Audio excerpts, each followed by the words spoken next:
let's get into the magical, the wonderful, and scary world of director Guillermo del Toro.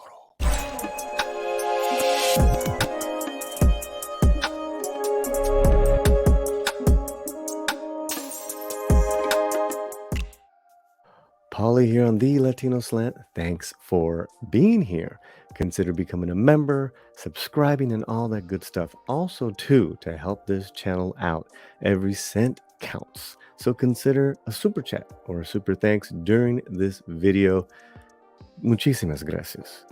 Now, I've been waiting to dive into this. What we did is we presented a poll to you guys. Name me the top 5 films of director Guillermo del Toro, and that's what we got. Oh yeah, we got some great choices today. So what we're gonna do in this video is we're gonna go over some fun facts about the director, then the honorable mentions, the ones that did not make the top 5, and then count down our top 5. Okay, are you ready? I'm ready. So let's get right to it. Besides The Hobbit, Del Toro deeply regrets turning down the opportunity to direct Harry Potter and the Prisoner of Azkaban, which he was offered before his friend Alfonso Cuarón took up the mantle. This is incredibly interesting. I did not know this. Can you imagine a Del Toro Harry Potter film? How seismic would have that been? As great as Cuarón's film is, now I wouldn't want one or the other. I would want both. I want one and the other, one from each. Wow. Wow. I was just looking stuff up and I found that. Now, not only, of course, is Del Toro a fantastic writer director the last 30 years, but as well as a producer. So here's some producing credits that he has done. The Orphanage, 2007, excuse me, 2007, Beautiful, 2010, Kung Fu Panda 2, 2011, and Puss in Boots, 2011. Look at the range of those movies. Just take that in for a second. Orphanage, horror film, Beautiful, drama, and then of course, Kung Fu Panda and Puss in Boots. This guy's got a great touch as this 30 years of cinematic genius. And we're going to now get into some honorable mentions. These are the ones where you either commented, voted, but they didn't quite crack the top 10. Interesting. I think these films are worthy of a list just as well. Devil's Backbone, Blade 2, Mimic, Crimson Peak, and Nightmare Alley. Now with Blade 2, Mimic, and Nightmare Alley, I had the experience of seeing those in the theaters when they came out. And I remember Mimic with Mira Sorvino, and that was a big deal because she had just won an Academy Award. So there was a lot of hype around that film. I think over the years, it's gained a cult following. It's definitely underrated. And Nightmare Alley, what a beautiful movie. It's actually one of my favorite Del Toro films. It's probably top 4. And you guys gave that an honorable mention. That's just a recent film, 2021. It was one of my favorite films of 2021. Okay, now let's get into the countdown. Voted by you guys. You guys. And again, you guys, make sure you are subscribed, that you are just active on the channel. Because what happens is when you're not, YouTube has a strange way of unsubscribing you. So do that for me. Let's get to number 5. You guys ready? Here we go. 2017, The Shape of Water. The Shape of Water sees Doug Jones in his first lead role as a fishman in a government lab in the early 60s who falls in love with Sally Hawkins' mute cleaning lady. This is a gorgeous film, of course, won him all these Academy Awards. A pretty recent film. And how can you not be more original than a fishman falling in love with a mute cleaning lady? So that was your number 5. Number 4, from 1993, his very first film, Cronos. Now, Cronos received widespread acclaim and award recognition, including 8 Ariel Awards from the Mexican Film Academy. That is their equivalent of the Oscars. I mean, this guy has been doing great films since 1993. Incredible. Incredible.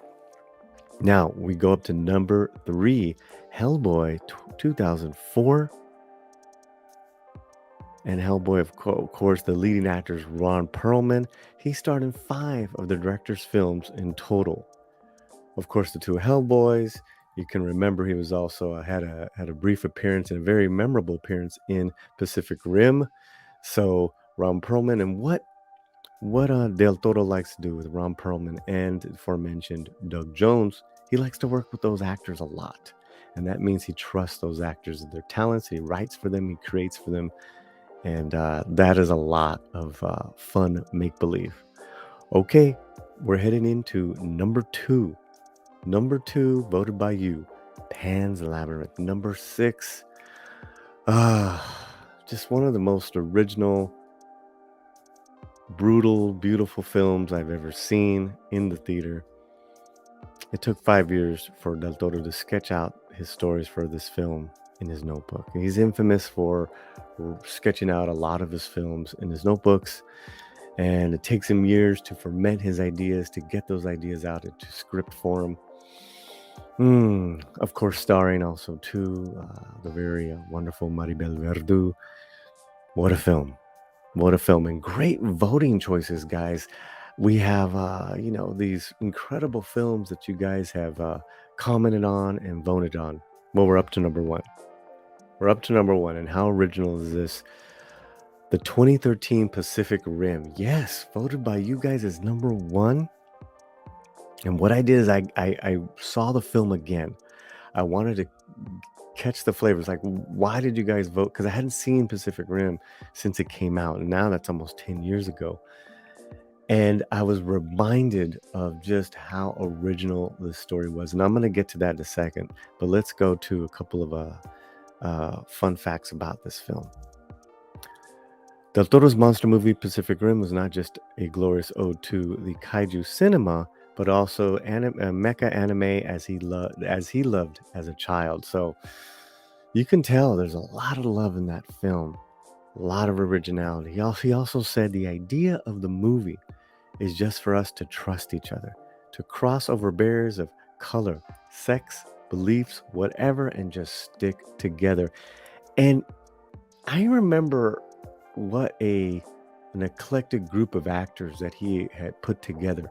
Idris Elba, Charlie Hunnam, the Japanese actors who played Mako, along with Charlie Day and all the supportive cast. What a wild ride of these scope epic monsters and these fighters that they created, but also too over the top performances that worked in this world of the Pacific Rim. And I loved it. The bold heroism, the vulnerability of loss.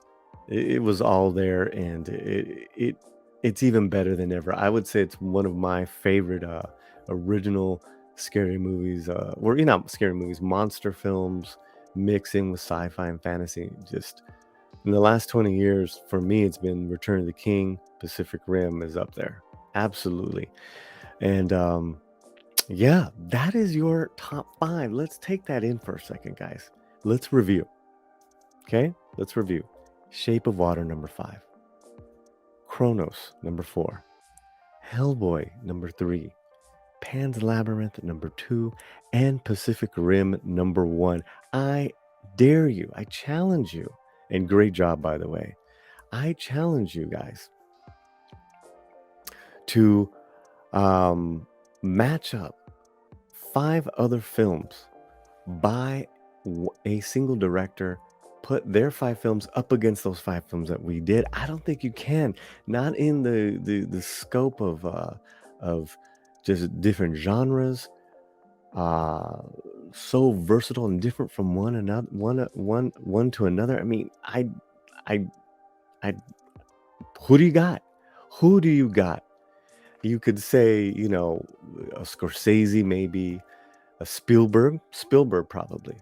So there you go. Like, you're talking one of the greatest directors of all time. You have to use him to match up against Del Toro, and Del Toro's not even done.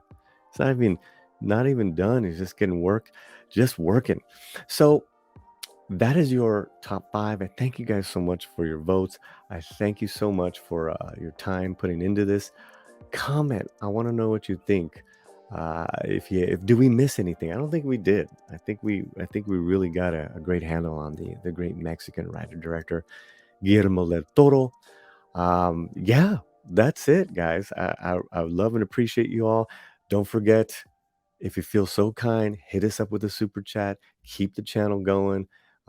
Every penny counts. All right, mi gente. Thank you so much. Wherever you're at, keep your slant fuerte.